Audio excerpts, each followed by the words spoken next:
ഡൽഹി പ്രക്ഷോഭം കത്തുകയാണ്. നീറ്റ് പരീക്ഷയുമായി ബന്ധപ്പെട്ട് CJP, അതായത് കോക്രോച്ച് ജനതാ പാർട്ടി തുടങ്ങിയതാണ് ഈ ഒരു സമരം. പക്ഷെ ഈ സമരം വളരെ ആളിക്കത്തുന്ന രീതിയിലേക്ക് പോകുന്നു.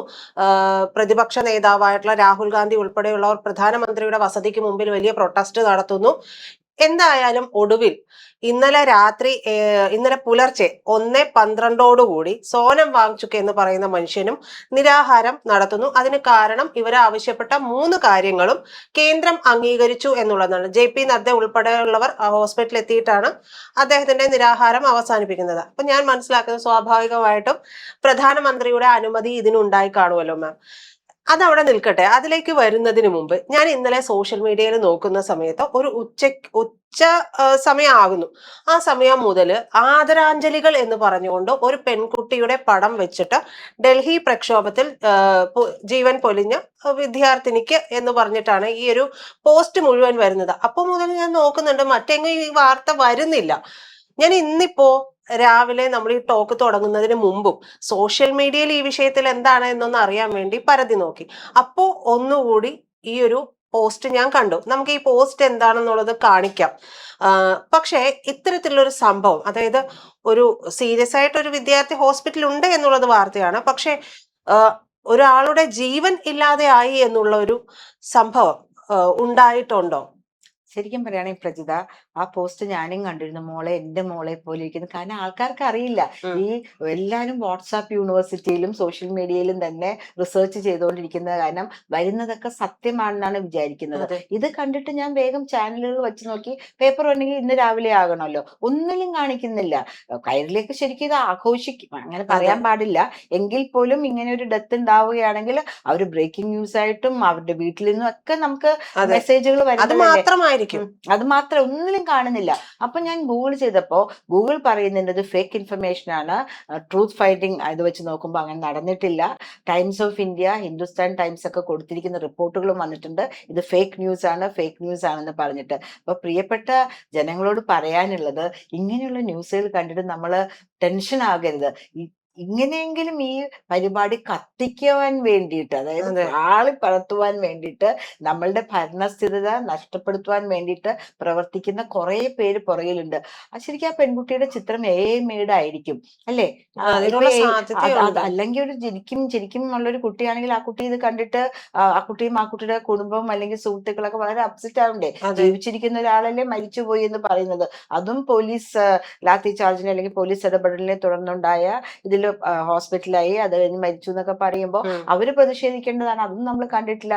ഈ വന്നത് തന്നെ ഒരു വലിയൊരു പ്രശ്നമായിട്ടാണ് തോന്നുന്നത്. ക്രിയേറ്റഡ് ആണോ എന്നുള്ള ഫാക്ട് ചെക്കും കൂടെ നമുക്കൊന്ന് ചെയ്യാം കേട്ടോ. പക്ഷെ ഇപ്പൊ പറഞ്ഞു വരുന്നത്, ഡൽഹിയിൽ നടക്കുന്ന പ്രശ്നങ്ങളെ രാജ്യത്തിന്റെ വിവിധ ഭാഗങ്ങളിലേക്ക് പരത്തിയിട്ട് അവിടെയൊക്കെ പ്രക്ഷോഭങ്ങൾ ഉണ്ടാക്കാനും അവിടെയൊക്കെ പ്രശ്നങ്ങൾ ഉണ്ടാക്കാനും ശ്രമിക്കുന്നു. എന്തിനു വേണ്ടിയിട്ടാണ് ഇത് തുടങ്ങിയതെന്ന് പോലും പലർക്കും അറിയില്ല. പ്രജിത, നിങ്ങൾ ഇരിക്കുന്ന ഈ സ്റ്റുഡിയോയിൽ നിന്ന് ഒരു 3 അല്ലെങ്കിൽ 4 കിലോമീറ്റർ ദൂരെയാണ് പനമ്പള്ളി നഗർ. കേട്ടിട്ടുണ്ടോ? അവിടെയാണ് എല്ലാ വൈകുന്നേരം ആകുമ്പോഴേക്കും നമ്മുടെ ജെൻസി ക്രൗഡ് മുഴുവൻ അവിടെയാണ്, ഫ്യൂക്കികൾ മുഴുവൻ അവിടെയാണ്. അവിടെ ഒരു സെൻട്രൽ പാർക്ക് ഉണ്ട്. മിനിഞ്ഞാന്ന് വൈകുന്നേരം ഭയങ്കര ആൾക്കൂട്ടം കേട്ടോ. എന്താണ് വേടന്റെ പാട്ട്. എന്താ മോളെ ഇങ്ങോട്ടേക്ക് ഓടിപ്പോന്നെ? അയ്യോ ആന്റി അറിഞ്ഞില്ലേ, വേടന്റെ പാട്ടുണ്ട്. മോനെ ബൈക്കിൽ ഇങ്ങനെയൊക്കെ സ്പീഡിൽ ഓടിക്കല്ലേ, എങ്ങോട്ടേക്ക് പോകുന്നേ? അയ്യോ വേടൻ പാട്ട് പറഞ്ഞു.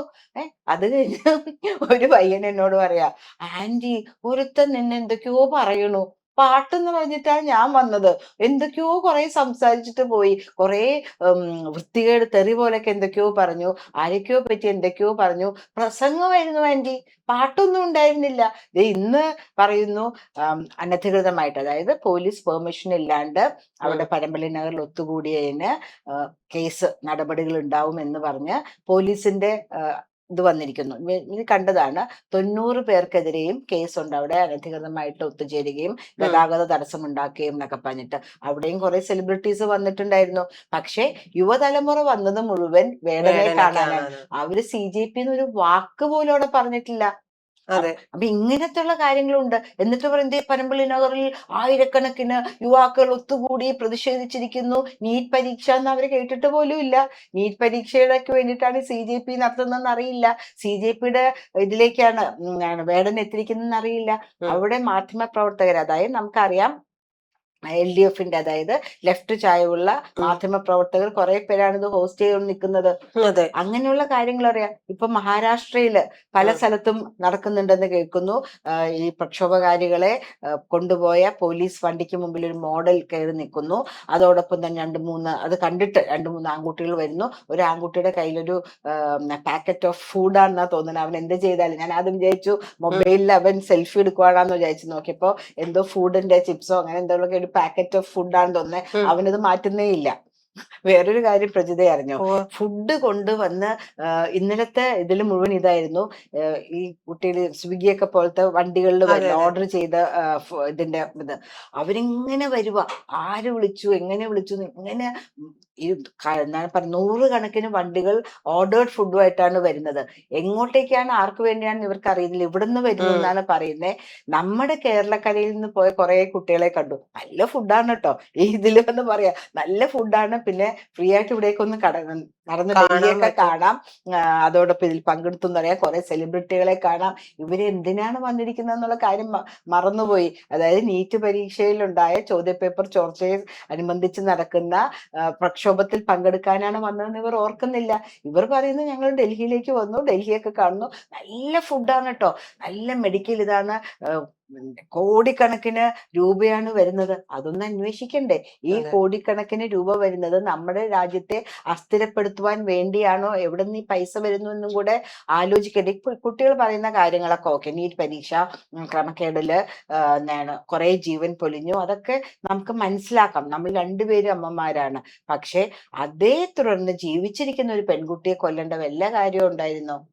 അതെ, അത് അത് ശരിക്കുള്ള പടം, മനഃപൂർവ്വമല്ലേ? ശരിക്കുള്ള പടമാണെങ്കിൽ എന്തുമാത്രം കുടുംബം ടെൻഷൻ അടിച്ചിട്ടുണ്ടാവും. അതല്ല മാം, അത്തരത്തിലൊരു വാർത്ത ഉണ്ടാവുകയാണ് എന്ന് വിചാരിക്കാം. ഈ കഴിഞ്ഞ ദിവസങ്ങളിലെല്ലാം വളരെയധികം ഈ പ്രക്ഷോഭം ആളിക്കത്തുന്ന ഒരു സമയമാണ്. അപ്പോ ഇങ്ങനെ ഒരാളുടെ ജീവൻ പൊലിഞ്ഞിട്ടുണ്ടെങ്കിൽ അവിടത്തെ ഉണ്ടാകുന്ന ഒരു അവസ്ഥ എന്ന് പറയുന്നത് പിന്നെ ഭീകരമായ രീതിയിലേക്ക് മാറും. കാരണം വല്ലാത്തൊരു ഏറ്റുമുട്ടലിലേക്ക് പോകാനുള്ള സാധ്യതയില്ലേ? പറഞ്ഞപ്പോ ഒരു കാര്യം നമ്മൾ ഓർക്കണം, എന്തിലേക്കും അവര് പോകും. അതെ, ഒരു രക്തസാക്ഷികളെ ഉണ്ടാക്കപ്പെടുകയാണ്. രക്തസാക്ഷി ഉണ്ടാവുന്നതോടൊപ്പം തന്നെ ഉണ്ടാക്കപ്പെടുകയും ചെയ്യുന്നുണ്ട്. ഓർമ്മയില്ലേ പുഷ്പൻ? ശരിക്കും എന്താണ് സ്വാശ്രയ കോളേജുകളുടെ സമരത്തിൽ ഒരു രക്തസാക്ഷിയെ ഉണ്ടാക്കി എന്ന് തന്നെ വേണമെങ്കിൽ പറയാം. എത്ര വർഷം അദ്ദേഹത്തിനെ വച്ചിട്ട് ഇവരെന്തുമാത്രം സമരങ്ങൾ ചെയ്തു. അദ്ദേഹത്തിന്റെ മരണത്തോടുകൂടി അത് കഴിഞ്ഞു. രക്തസാക്ഷികൾ ഉണ്ടാക്കപ്പെടുകയും ചെയ്യാം അല്ലേ? അപ്പൊ അങ്ങനെ നമ്മള് ഗവൺമെന്റും കുറച്ച് കെയർഫുൾ ആയിരിക്കണം. ഇതുപോലെയുള്ള ന്യൂസുകൾ വരുന്ന സമയത്ത് ജനങ്ങള് പ്രതികരിക്കുന്നത് എങ്ങനെയാണെന്ന് അറിയില്ല. പക്ഷെ ഈ ന്യൂസിന് വലിയൊരു പോപ്പുലാരിറ്റി കിട്ടിയില്ല. കാരണം മീഡിയയിലൊന്നും വന്നില്ല, സോഷ്യൽ മീഡിയയിൽ മാത്രമേ വന്നുള്ളൂ. പലരും ഷെയർ ചെയ്യുന്നുണ്ട്. കണ്ടല്ലോ എത്രയാണ് അത് ഷെയർ ചെയ്ത് പോയി, എന്റെ മോളെ പോലെ ഇരിക്കുന്നു എന്നൊക്കെ പറഞ്ഞിട്ടാണ്. കാരണം ഇന്നസെന്റ് ആയിട്ടുള്ള ഒരു മാതൃഹൃദയമായിരിക്കും അത് പറഞ്ഞിട്ടുണ്ടാവുക. ഇപ്പൊ എന്ന് പറയുമ്പോൾ നമ്മളിങ്ങനെ ഓരോ ഫീഡ് ചെയ്തിട്ട് ഇങ്ങനത്തെ കണ്ണ്, ഇങ്ങനത്തെ ചെവി, ഇങ്ങനത്തെ മൂക്കെന്നൊക്കെ പറയുമ്പോൾ ഉണ്ടാക്കി വരുമ്പോ അതിന് സാദൃശ്യം തോന്നുന്ന പോലത്തെ ആരെങ്കിലും വരുന്നത്. അപ്പൊ അങ്ങനെയൊക്കെ ചെയ്യുന്ന സമയത്ത് ഈ കുട്ടികൾക്ക് ഇതൊക്കെ വളരെ ടെക്സാവി കുട്ടികളാ, എന്നെ പോലെ അല്ല. അതായത് ഞാൻ ടെക്സാവി അല്ല. അപ്പോ അങ്ങനെയൊക്കെ ചെയ്തു വരുമ്പോൾ ഇവരെ ഏത് തരത്തിലേക്ക് സമരത്തിനെ കൊണ്ടുപോകും എന്ന് നമുക്ക് അറിയാൻ പറ്റുന്നില്ല. പല സ്ഥലങ്ങളിൽ നിന്നും കുട്ടികൾ അങ്ങോട്ട് പോയിരിക്കുന്നു. അവരെ കുറിച്ച് ചിലപ്പോൾ ഒരു കോണ്ടാക്റ്റും അച്ഛനമ്മമാർക്ക് ഉണ്ടാകില്ല. അപ്പോഴായിരിക്കും ഇതുപോലെ ഒരു സാദൃശ്യമുള്ള ഒരു പടം വരുമ്പോ പെട്ടെന്ന് നമ്മളൊന്ന് ടെൻസ്ഡ് ആയി പോയി എന്ന് വരാം. ഇപ്പൊ നമ്മള് കേൾക്കുന്നത് അവിടെ കോടിക്കണക്കിന് രൂപ ഇറങ്ങുന്നുണ്ട്. ഒരു കുട്ടി പറഞ്ഞു കേട്ടില്ലേ, ഫുഡൊക്കെ സൂപ്പറാടാ, ഇവിടത്തെ പോലെ പട്ടിണി കിടന്ന് സമരം ചെയ്യേണ്ട ആവശ്യമൊന്നുമില്ല. അപ്പൊ അവിടെ ഭക്ഷണം കിട്ടാൻ വേണ്ടി പോയിരിക്കുകയാണോ? ഭക്ഷണം കിട്ടാൻ വേണ്ടി പോയിരിക്കുന്നു. ഇവർ എന്തിനു പോയിരിക്കുന്നു എന്നുള്ള കാര്യം മറന്നുപോയി. ഇതിനൊക്കെ ഇത് വരുന്നുണ്ടോ, റെസീറ്റ് കൊടുക്കുന്നുണ്ടോ? 10 കോടി രൂപയൊക്കെയാണ് അണ്ടർ ഹാൻഡ് ഡീലിങ്സ് ആയിട്ട് വരുന്നതെന്ന് പറഞ്ഞു. അവിടെ വന്നിരിക്കുന്ന സോനം വാങ്ചുകിന്റെ സമരം അദ്ദേഹത്തിന് നിരാഹാരം 26 ദിവസം കഴിഞ്ഞിട്ട് അദ്ദേഹം അവസാനിപ്പിച്ചു എന്ന് പറഞ്ഞത് വളരെ സന്തോഷത്തോട് പറഞ്ഞു. അദ്ദേഹം നീറ്റ് എന്നൊരു വാക്ക് വേണ്ടിയിട്ടുണ്ടോ? അദ്ദേഹത്തിന് ലഡാക്കിന്റെ കാര്യമാണ് പറയാനുള്ളത്. FCR അദ്ദേഹത്തിന്റെ 2 NGO 2025 പൂട്ടി. കാരണം വന്ന പൈസ തരം മാറ്റി ചെലവാക്കി അദ്ദേഹത്തിന്റെ പേഴ്സണൽ അക്കൗണ്ടിലേക്ക് മാറ്റി. ഷബാന ആസ്മിക്കും അതേ പ്രശ്നമാണെന്ന് കേൾക്കുന്നത്. അവിടെ പോയിരിക്കുന്ന പല സെലിബ്രിറ്റികൾക്കും അവരുടെ പേഴ്സണൽ അജണ്ടയാണ്. അല്ലാണ്ട് നീറ്റാണെങ്കിൽ ഇന്ത്യ മുഴുവൻ ഒരുമിച്ച് നിൽക്കും. അതിന് കേന്ദ്ര സർക്കാർ വേണ്ട കാര്യങ്ങൾ ചെയ്തിട്ടുമുണ്ട്. നമ്മുടെ രാധാകൃഷ്ണൻ സാറിനെ ISROന്റെ ഹെഡായിരുന്ന രാധാകൃഷ്ണൻ സാറിനെയാണ് ഒരു കമ്മിറ്റി ആയിട്ട് നിയമിച്ച് അദ്ദേഹത്തെ ഉൾപ്പെടെയുള്ള ഹെഡ് ചെയ്തത് അദ്ദേഹമാണ് ചെയർമാനായിട്ട്. ആദ്യത്തെ ലീക്ക് വന്നപ്പോ തന്നെ വച്ചു. അങ്ങനെ കാര്യങ്ങൾ നല്ല കൃത്യമായി ചെയ്തു പോകുന്നുണ്ട്. അപ്പൊ വെറുതെ ഒരു കാര്യം ഉണ്ടാക്കി നമ്മളുടെ രാജ്യത്തെ അസ്ഥിരപ്പെടുത്തുവാൻ വേണ്ടി ഇപ്പോ നീറ്റല്ല, പല പല വേറെ വേറെ കാര്യങ്ങൾ CJPയുടെ അഭിജിത്ത് വിചാരിക്കാത്ത കാര്യങ്ങളിലേക്കാണ് ഇപ്പോൾ പോകുന്നത്. പലരും വരുന്നു, ഇത് ഹൈജാക്ക് ചെയ്യപ്പെട്ടു. അതായത് കുട്ടികളല്ല, പ്രായമായവരും മുതിർന്നവരും പല പല വീക്ഷണങ്ങളുള്ളവരും പല പല ലക്ഷ്യങ്ങളുള്ളവരും പല പല അതൊരു ലാക്കായി കണ്ടിട്ട് നമ്മൾ കണ്ടില്ലേ ഖാലിസ്ഥാൻ തീവ്രവാദികൾ വരെ ഇതിലേക്ക് ഇംപ്ലിക്കേറ്റഡ് ആവുന്നുണ്ട്.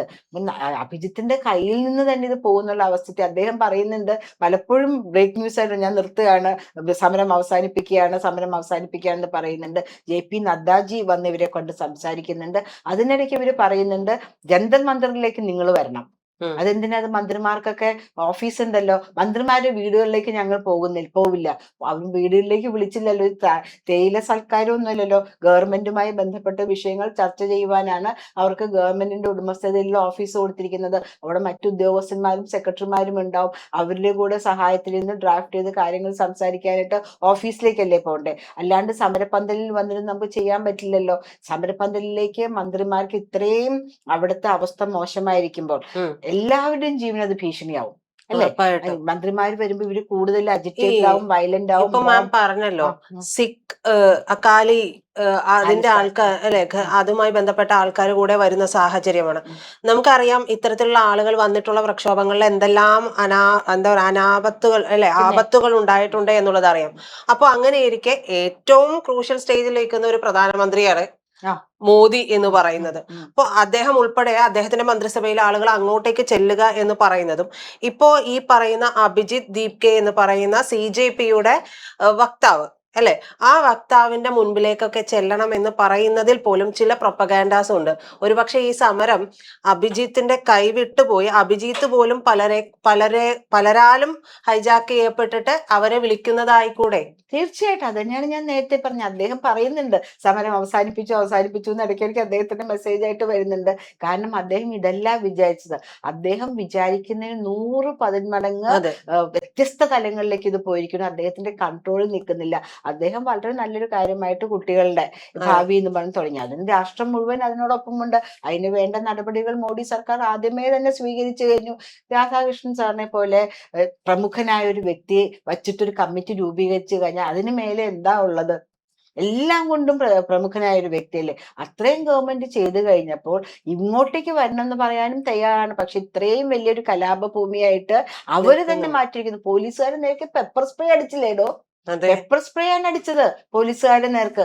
അങ്ങനെയാണ് പോലീസുകാര് ഇത്തിരി ഇതായിട്ട് പെരുമാറേണ്ടത്. അതൊക്കെ പോലീസിനെ ഇതാക്കുന്ന പോലെ. അതുപോലെ കണ്ടില്ലേ മതില് തല്ലി തകർത്ത് അതിൽ നിന്ന് കിട്ടുന്ന ഇഷ്ടിക എടുത്ത് രണ്ടായിട്ട് മുറിച്ചാക്കുന്നു.